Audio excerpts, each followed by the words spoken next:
Words can destroy and devour. People lie in order to achieve their own goals, no matter who gets hurt in the process. People will even weaponize the truth in order to use it for their own evil purposes. We know this from experience, having been perhaps on both sides of the misuse of facts. But we also learn this from the first 4 verses of Psalm 52, our Psalm of the week. David wrote Psalm 52 after a disastrous campaign of evil speech. Here's what happened, and we could track this in further detail in 1 Samuel 16 through 22.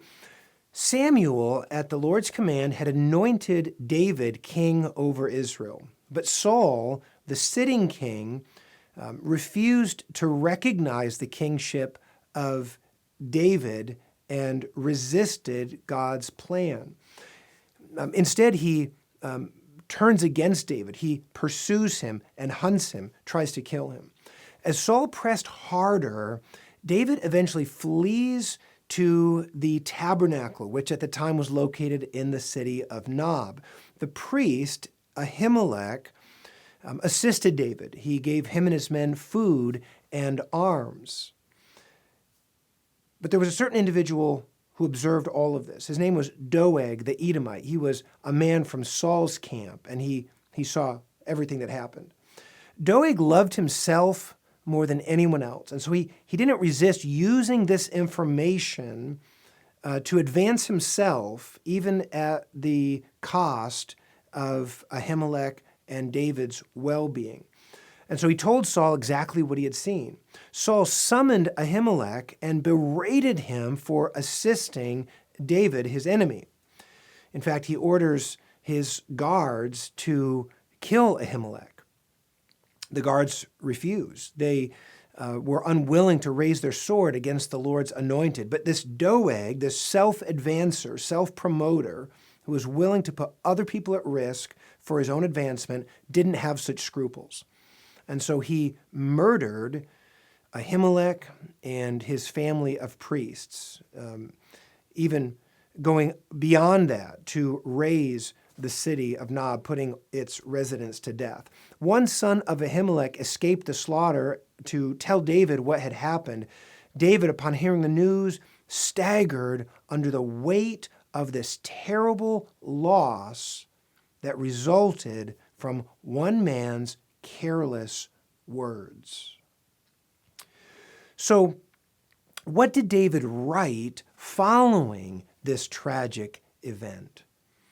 Well, 2 main things in verses 5 through 7 and then 8 and 9. First of all, he says this: those who exploit the truth never prosper.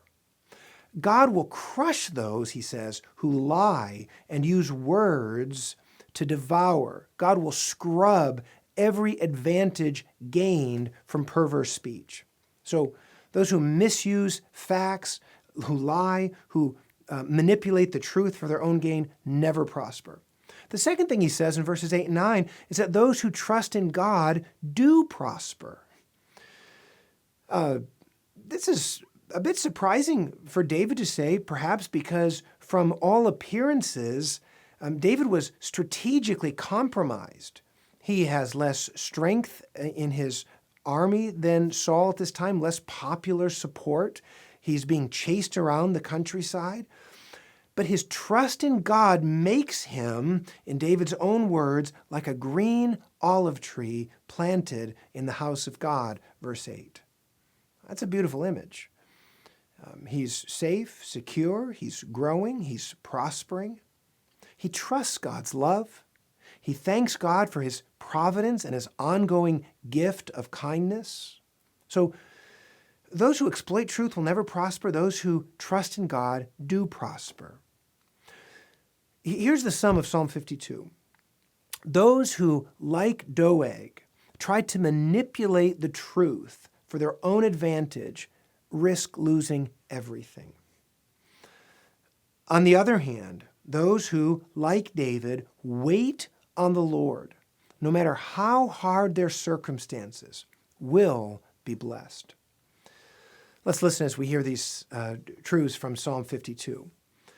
The superscription alerts us to the context, which we've related from 1 Samuel 16 through 22. It says, to the choir master, a maskil of David, when Doeg the Edomite came and told Saul, David has come to the house of Ahimelech.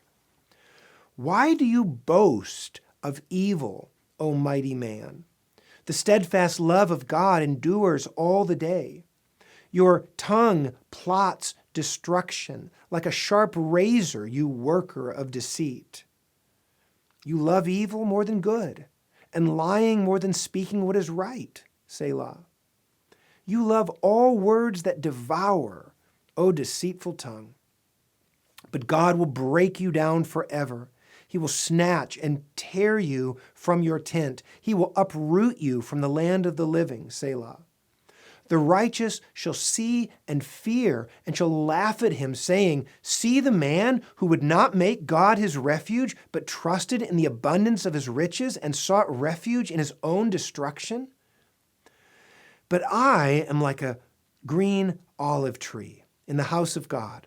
I trust in the steadfast love of God forever and ever. I will thank you forever because you have done it. I will wait for your name, for it is good in the presence of the godly. Amen.